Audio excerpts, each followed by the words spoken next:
Why are people now turning to the advice of AI instead of speaking to each other?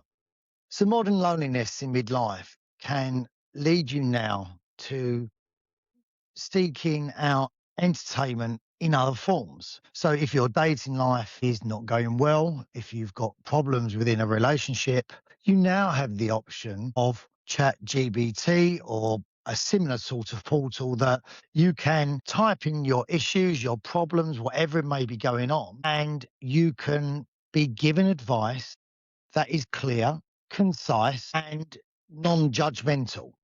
I wanted to look at this today in this episode of the podcast because I think it's a really interesting narrative that personally, after myself, I use Chat GBT now for so many things for sports injuries, for help with a podcast, for cooking ideas, all sorts of things. And I think I'm not alone in that. I think everyone does now, rather than as we used to go onto Google, search on Google, it's now using one of these AI engines. And you can actually go on and use it for free, or obviously you can get a better version and subscribe. And all of these versions of AI are there to engage you, to give you enough of an answer, but to keep you asking more and then try and get you eventually to actually buy into receiving a better service.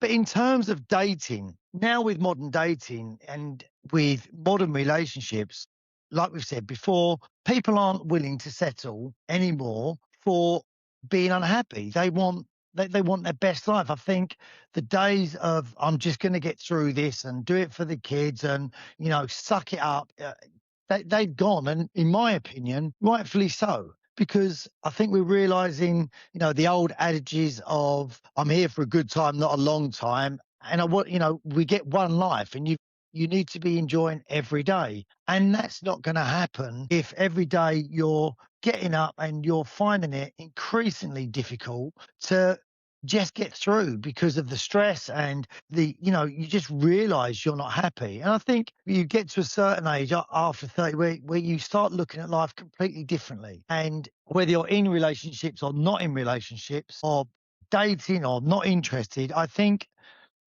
you start to analyze, where your life is going more than you did in your 20s, because time has no real relevance in your 20s. So modern loneliness can look very different. It can be people that have chosen to be single, they're happy to be single, but there are times when they want someone to say to them, "You look great tonight. Why don't we go out and why don't we just grab a drink?" Or they want someone to give them attention in terms of maybe a kiss, maybe a cuddle, maybe it's someone just to sit down with. And men and women, I think, are very different in this. And we've discussed this a lot. I think for lots of women, it's a lot more about companionship. For lots of men, they still want physical relationships, even as they get older, where women I've found need to have a lot more substance there before they want to enter into a physical relationship. But a lot of the men, they want to find out if there is a physical relationship there first and foremost, where the women are like, I want to get to know you. I want to know, what you're about, what your thoughts are, how you're going to treat me, how you react to situations. And guys aren't always on that page. And that's where there can be a slight mismatch in their communication about what they want out of relationships, and it can be completely different. That's okay. There's nothing wrong with people that just want physical relationships or people that just want companions. Lots of people just want someone to do things with. They're not necessarily interested in a sexual relationship. Most of the guys that I know that are single in midlife, they still want a sexual relationship. That's very high on their agenda. So modern loneliness for men and women can look very different. They can want different things. A man might be at home and just think, I really want to have like a physical relationship with someone because I'm here on my own, where a woman could be at home thinking, I really want someone to talk to. I really want someone to listen to me. And I think one of the posts that I've put out recently, which got a lot of traction, a lot of attention, was who would survive better if we were to stay single from now? Would it be men or would it be women? Overwhelmingly, everyone, and it was all women that said this as well, but everyone said men. Men would struggle more, and I think they're right. I think that's probably true. I think men still want women because they don't want to be on their own. They want to be looked after, and they want a physical relationship. Where women want an emotional connection. They want to be heard. They want to be seen, and they can get that from other women. Where men can't get their physical relationship unless obviously they're gay from other guys as well. So they then find that more difficult to sustain being on their own because that's one of the main things that they're missing. Women miss communication and talking. Even when guys have got that opportunity, their conversations are very simple. When I'm with my friends, our conversations are rarely in depth and they rarely go for more than 4 or 5 seconds before someone's taking the pee out of someone else or making a joke, and you can't help but laugh. It is that way with guys, that's more how they communicate, which I don't think women always do. They're very supportive. They're very um they're very, they've got lots of empathy for each other, and you won't really find that in groups of guys. Maybe if there's one or two of you, then in smaller groups you might do. Lots of people have got to this point, and mainly because of the next reason is like dating fatigue. It's hard bloody work out there when you're dating. I'm not dating anymore, and I haven't been for a couple of years now. But when I was, I could only do it every sort of 7, 8 weeks because it was just, well, financially it was exhausting, and also emotionally it was quite exhausting because it wasn't the going out on the dates. Actually, I enjoyed that bit. I enjoy talking and I enjoy meeting people, but it was getting to that point, and it was laborious. It was so long, and it was the same conversation to get to a certain point, and maybe you wouldn't get to that point anyway. So it could be a waste of your time often because you would have all these messages backwards and forth, and you'd get to do you want to go out? And it was like, well, I can't this week, or, I'm not in the right place at the moment. So you go through a lot of that. It's very much like cold calling. You're knocking on a lot of doors until you even get a bite sometimes that someone wants to do this. So I think dating fatigue for lots of people has led them to seeking, going to AI and asking for advice in situations, whether it be relationships or dating advice. With dating fatigue as well, it just becomes emotionally draining. So you have emotional exhaustion. And this can be from what you've come from or what you're in currently, where you just find yourself, you can't take on any more. It's like the old buckaroo. There only needs one more thing that could be the lightest thing that could just make you kick off and just think, "Oh, I've had enough. I've had enough. I'm carrying way too much here. I'm done. I'm gone. I can't do anymore." And that's really difficult, especially in midlife, because you've got so much more responsibility. And the word baggage is used, which I don't like. I don't like the word baggage. It always feels so, I don't know, detrimental to people. I never liked, when people said to me, because of my son, like, well, you've got baggage. And I think, well, it's not fucking baggage. It's my life, and I like my life. It's something like I carry, wanting to carry. It's not something I think, oh, I've got to drag this around with me for the next like 18 years. It's something that you want. They are responsibilities. And when you're dating in midlife, you have, family responsibility. When you've got kids, you might have an ex-wife, an ex-husband that you still got to have a relationship with. And that's always difficult as well, because if you're trying to see new people, you've got to navigate that with kids and with maybe a husband or a girlfriend or a wife that you've left, that you don't want to get jealous and you don't want to upset them, because then that just completely upsets the equal of the relationship anyway, and you don't need any more stress with that. Yeah, financial responsibilities, especially if you're on your own, because you're brunting everything now. It's not sort of split two ways, or you've got two incomes coming into the house.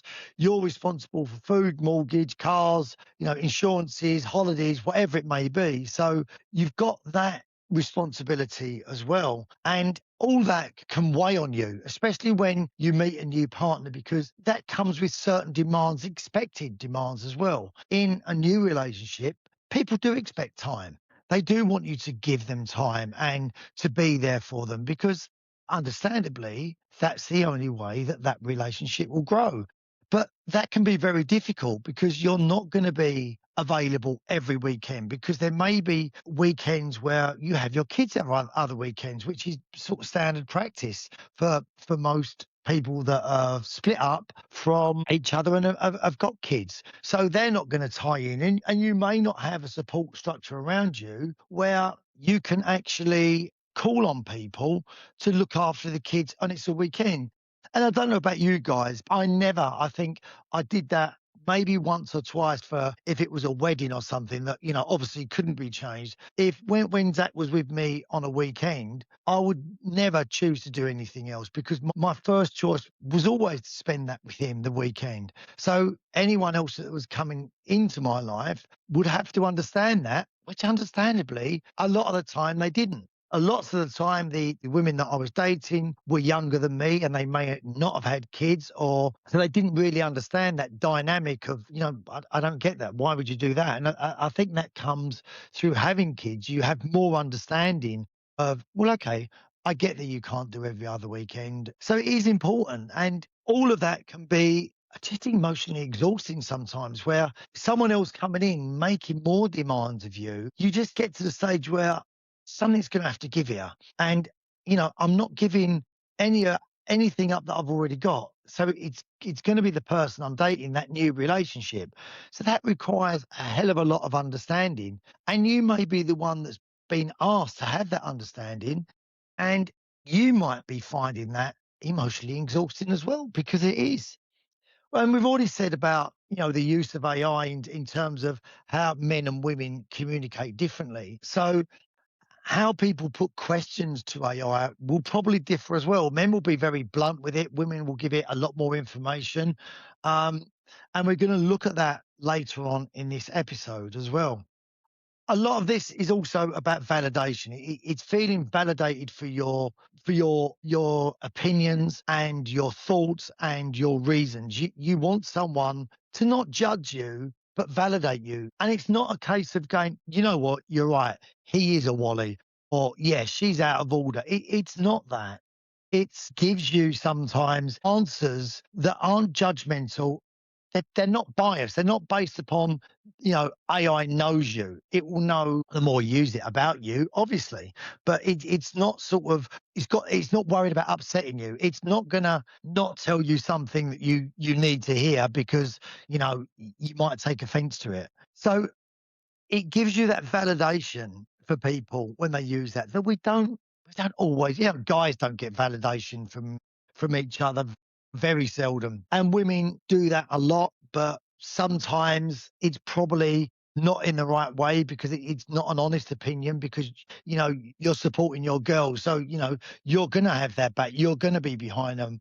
But sometimes it's maybe the best advice is to give them is truthful. But as we've said, people don't always want the truth, do they? I think also there's fear of rejection in dating and talking to people, which you never get rejected by AI. You never have that. It's never someone that doesn't want to talk to you or someone that's got their own problems going on. It's always there to give you advice, and it's always there to, say to you, this is what you need to do, and have you thought about this? And here's an idea that might appeal to you. So it's always giving you the choices of what you want to do, which may not always be the case when we're asking, friends, relatives, whatever it may be, that, we might feel some rejection in their answers. So you don't have that with AI. So, why do people feel emotionally safer when they're using online or, AI?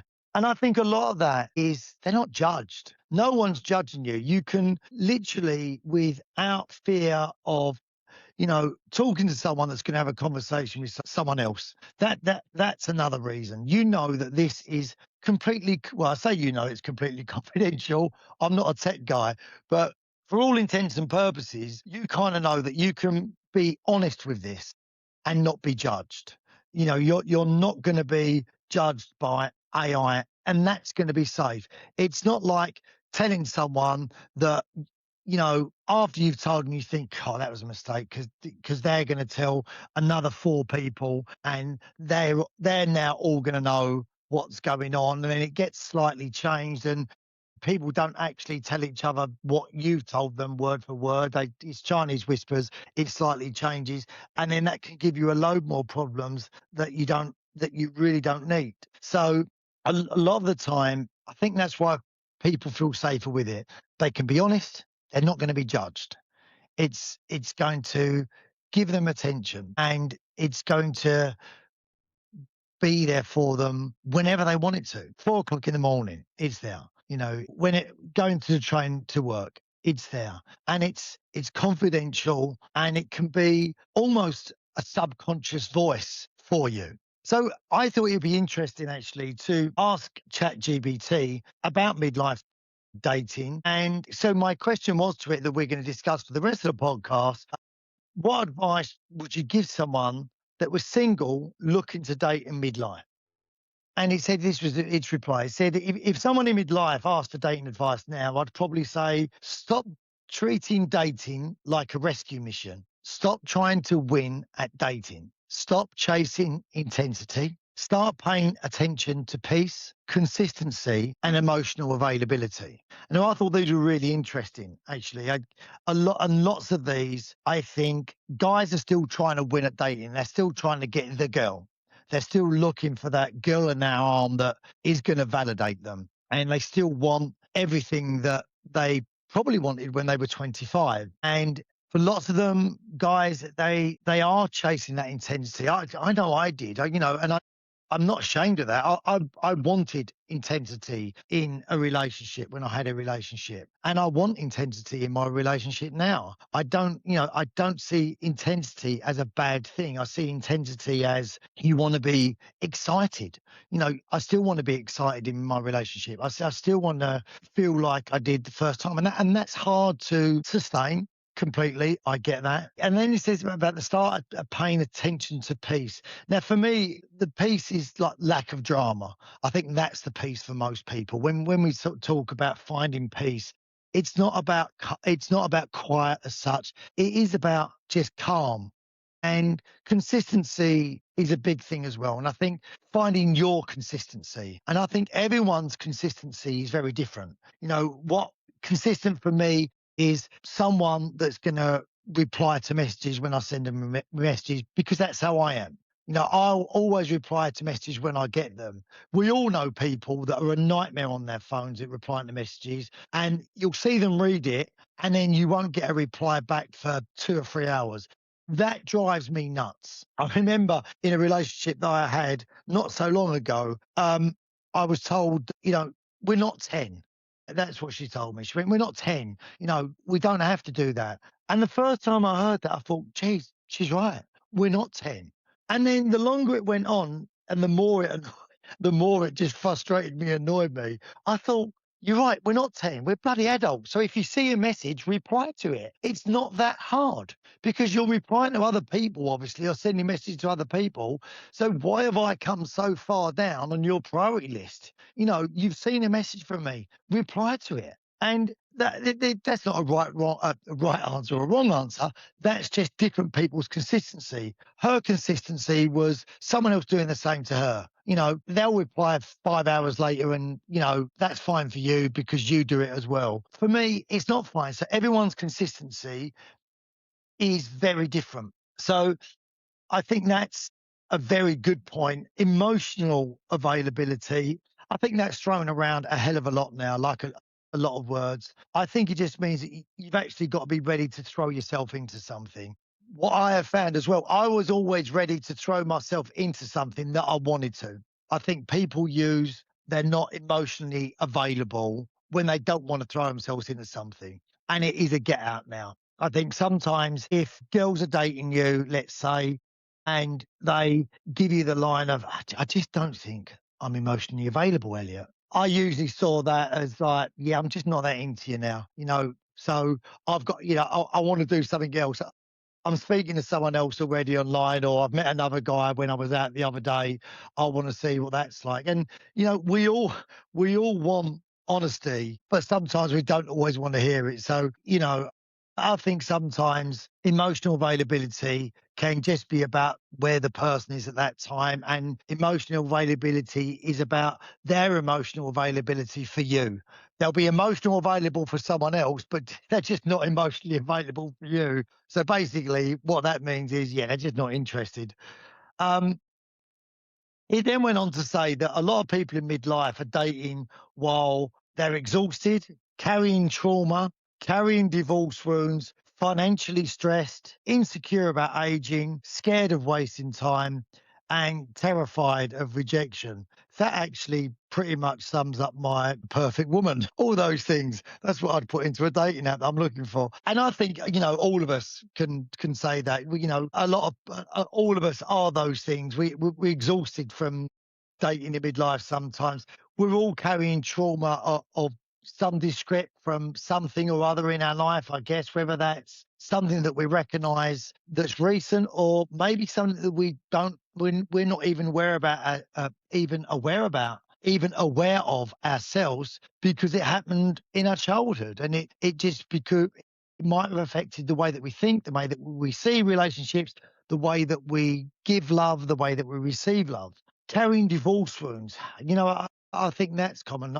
I've never been divorced, but from speaking to people that are, there are a lot of things that you might recognize as these warnings, red flags, whatever it is that you want to call them. And you sometimes see those way too quickly in relationships and in people, when actually they're not there. You could be judging them for something that you see a sign of, and it could just be something that's not that big, but you think it is when it's not. And you're thinking, oh God, I've seen this before. I didn't like this before. I'm out. Whereas it may just be something that was a brief one-off, but your defense system kicks in so much that you want to avoid it completely. So I think, those divorce wounds, financially stressed as well, I think that ties up with being single and being on your own. Especially for guys are still expected to pay for dates. And I know that lots of women out there are very good at saying, I'll get this whole pay in dating. There is still, from a lot of women, the expectation that the men are still going to pay, that they're going to look after them. And if they don't, that is something that they recognise, and that's not all women, but that is a lot of women. And I'm also told this from women as well, that they know that their friends do that on dating apps. They're not interested in guys, but they'll go out in the week because it's a meal, it's a free drink, and then they'll go home because they don't have to pay for it, because the guy will pick up the tab, and they might have a few texts, and then they'll just tell them that probably they're emotionally unavailable, and then the merry-go goes on, the merry-round carries on. Insecure about aging.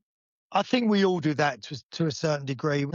We try and look after ourselves. Now I think people, especially women, more so men, but I think women are having Botox, whatever it may be, far younger in life than they need to, because probably more of as a preventive, I would imagine.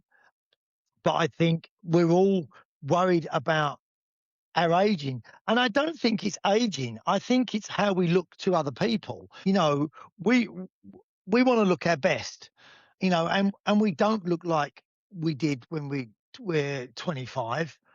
So we're aware that there might be a sell by date on us, and we need to meet someone before the cracks start to appear and get wider. Um, and then we can't do the things that we want to do. I think especially for guys, they're also, as they get older, they're worried about their sexual performance as well. In terms of, can they still sustain what they did in their these early 50s?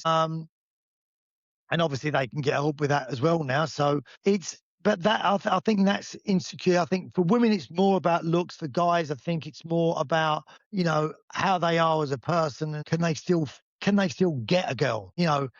Are they still attractive to the opposite sex? It's scared of wasting time. We're all scared of wasting time. No one wants to invest time into people that is not going to go anywhere. But that's the gamble. You've got no choice with that. What are you going to do? Just cut your losses really quick, get out of there, because you could be letting things go that might actually go somewhere. So, although we're all scared of wasting time because we've not got as much as we may have thought we used to, it's inevitable. You've got to invest time into people. And terrified of rejection. I'm not so sure about that. I think as we get older, we become a lot more secure and confident in ourselves, and we know ourselves a lot better, especially if you've been single for a while. I think rejection hurts, but it hurts less, and you deal with it far quicker. It's always a bit of a blow, but it's like, okay, all right, fair enough. I'm not going to be for everyone. I'm not everyone's cup of tea, so I move on. Whereas you might have thought about it longer when you was younger. So AI reckons that modern dating is less about do I like this person and more about can this person hurt me. I disagree with that. I think it's all about do I like this person first. I think you only start worrying about is this person going to hurt me when you become vulnerable, and that's usually when you start liking them. He then goes on to say that he thinks one of the biggest problems now is people are trying to avoid paying more than build connection, which is a really interesting point. And he goes on to say that's why they ghost quickly. They like to keep their options open. They avoid vulnerability. They talk to multiple people. They become emotionally detached very quickly. And they use AI online validation because it feels safer. And I think all those things are true. And the next bit I absolutely love. And I think it sums what maybe women are looking for or what they want men to be. It says, and this is why I'm wondering if AI is actually a woman. It says, AI won't reject you. AI replies instantly. AI validates you. AI listens. And AI remembers things. And I think that's great. I think that completely sums up where men are lacking. And AI probably will replace us one day for women. So for a lot of people, that's a lot easier than dating. And it's not that AI is replacing relationships as such, but what does it say about modern dating that people feel emotionally safer about talking to AI?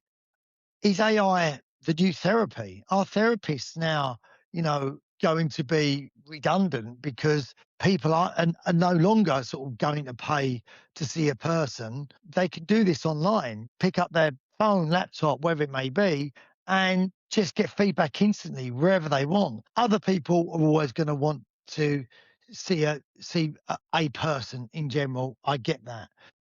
Is That's the real conversation, I think, is why are we emotionally safer talking to AI? I think for me, I think, I use it a lot for sports injuries and rehabilitation for myself. And I think the reason that I like it, and whether this goes across the board with relationships, it's unbiased. It's not going to pull any punches. It's going to tell you exactly what's what.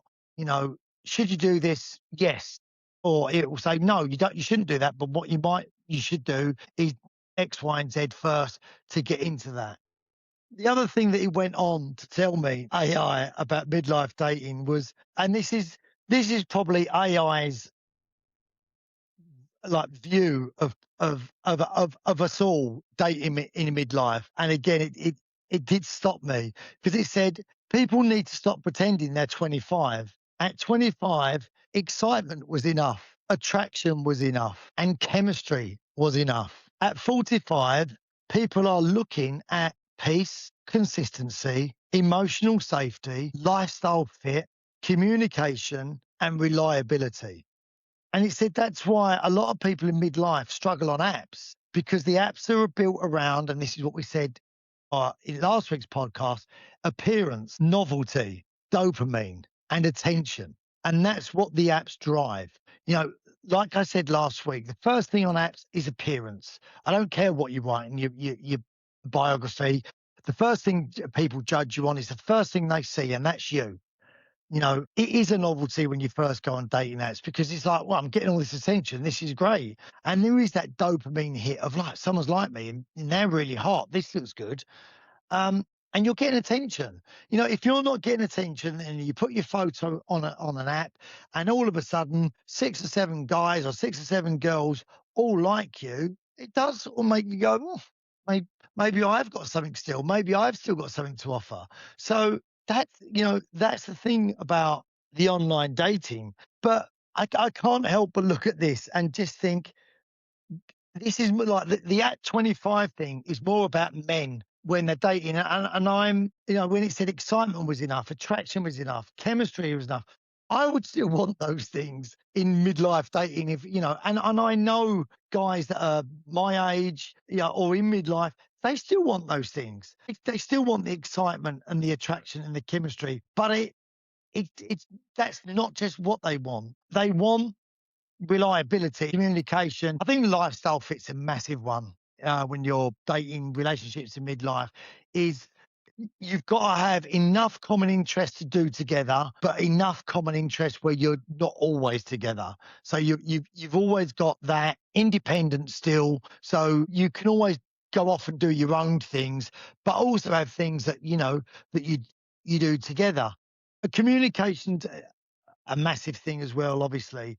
I think the way that you communicate with people is everything. And again, like we said before, that's not a one size fits all. That is unique to people, how they communicate. And it's finding a match for what you want. It's finding a match for your style of communication, someone that communicates with you how you want to communicate, and someone that you communicate with them as well. So it's about matching up. And it says that the last thing that midlife relationships usually survive, and this is interesting because of emotional maturity, calmness, and I think that's like I would put calmness, like I said before, down as just like a lack of drama or enough drama that suits the person. Partnership, just working together, and trust. You need to be able to trust someone enough, but you need to not trust them completely where you're still going to try, and that's important. You've always got to be that. I think you've always got to have that. I need to stay on my toes here because if I take my eye off the ball, she can go somewhere else, or his head might get turned. So I think that's not a bad thing to have, where you trust that person, but there's always that little bit that is like, I trust them completely, but I need to make sure that I'm on my game, because otherwise this might, this may not continue, and you don't want to let any sort of cracks start to appear. And it said that, it's worth looking at that people say that they want honesty until honesty removes them as an option. Okay, so what that means is that, like, a guy will say to a girl, look, just tell me if you've met someone else. That's all I want to know. Now, if that girl turns around and goes, yeah, I've met someone else, cold stone, straight to his face, yeah, I've met someone else. Then the guy thinks, oh, I don't want you to be that honest, because now I've got no options. But I'm obviously not going to go any further with you. So people want honesty as long as they're going to get the answer they want at the end of it. It's the same as if a woman would be like, tell me why. You know, is it because I'm not attractive to you anymore? If the guy just went, yeah, that's exactly what it is. I just don't find you attractive. He could be being completely honest, but in that story, that guy is the villain. And he's just being honest. So sometimes, we want honesty as long as it doesn't remove us or hurt us in that option. Loneliness and standards are colliding in dating in midlife, and some people are lonely, but they're still unwilling to compromise on anything. I don't think that's a bad thing. Others are compromising too much because they don't want to be alone. So it's like, I don't care if he's got a load of red flags or she's a load of red flags. I'm grabbing hold of them because I'm not going, I'm not going to be in my 70s and still be on my own. I want to be with someone. So I don't care what they're like. I'm going to go with them. Where other people, they're happy on their own. So, and I get this because I think I fall into this, was that, well, I was happy on my own. So I'm not going to settle unless it's everything I want, and I think you've got to be able to put up with the things that you don't like. I think that some people, and we've all done this, you can find something you don't like really cute that you in someone else you just find it annoying. And there's lots of things you can find. Oh, she does that thing and it's really cute. And if another girl did it, you think, oh God, that drives me up the wall. So I think it depends upon the people. And midlife, listen, midlife dating, as it says here, is heavily shaped by our previous pain. And you're not dating fresh people anymore. You're dating divorce, betrayal, grief, abandonment, failed marriages, insecurities, parenting responsibilities, financial stress, and emotional exhaustion. And that just about sums me up in one hit there. So all this conversation becomes a lot more deeper than why didn't they text me back? And all these things that, we are, if you think about it, like AI has told me here that, you're not dating like new people. You're dating people that have come out of a divorce, that have been cheated on, that have lost someone dear to them, that, have been abandoned by someone that, they never knew why, or they've been in a failed marriage, or they've insecurities about their looks, their weight, their height, whatever it may be. And they can only go out once every 7 weeks because they're parent responsibilities. And, if they do come out, they can't pay for anything because they're paying their mortgage and, they've got to put food on the table for their kids and they've got no more extra money. And all of this is just emotional exhaustion. So that's what we're dating when we date people. And we don't see this when we're on dating apps because all you see is a picture and you go, he looks nice. But, I'm not there going, okay, I've come out of a failed marriage. She cheated on me. I'm still carrying that around with me. I've got no money, so we ain't going out. I'm a bit, suspect about my weight and my height now, and I think I'm losing my hair. I've got my kids on a Wednesday night and a Sunday night. And apart from that, I was in a previous failed marriage before. So this is my third time around. So date me. We don't get that truth. We don't get that honesty. And people aren't honest about themselves. But if I was writing this into AI about, what I should do, I would be honest with it. If right, this is my story. What should I do? How should I put myself across? You know, I think with all of this, s- I think, if we had the choice of, and I've said this on podcasts before, that if there was your perfect AI partner that looked like a man or a woman and felt like a man or a woman and gave you everything that you want, in conversation, a physical way, whatever it may be, would you opt for that rather than putting up with a person that's got all this behind them? Because that person that you had in the cupboard that you could turn on and put back in the cupboard when they drove you nuts, hopefully, despite the horror films where they go around killing you all the time, but they're not judging you and they're literally there for you. You're not going to hurt their feelings. You're not going to say the wrong things. Would that be an option for people at some stage? And would they take it? That'd be an interesting thought, maybe to the future. But listen, guys, thank you for joining 50 Shades and Grey. Really appreciate you following us. We've got to a really good place on Spotify and YouTube now, but want to keep pushing. So make sure you subscribe, make sure you follow, please, and give me your feedback. And make sure you follow us on Instagram, TikTok, and all your socials. And we'll speak soon. Take care, guys. Bye bye.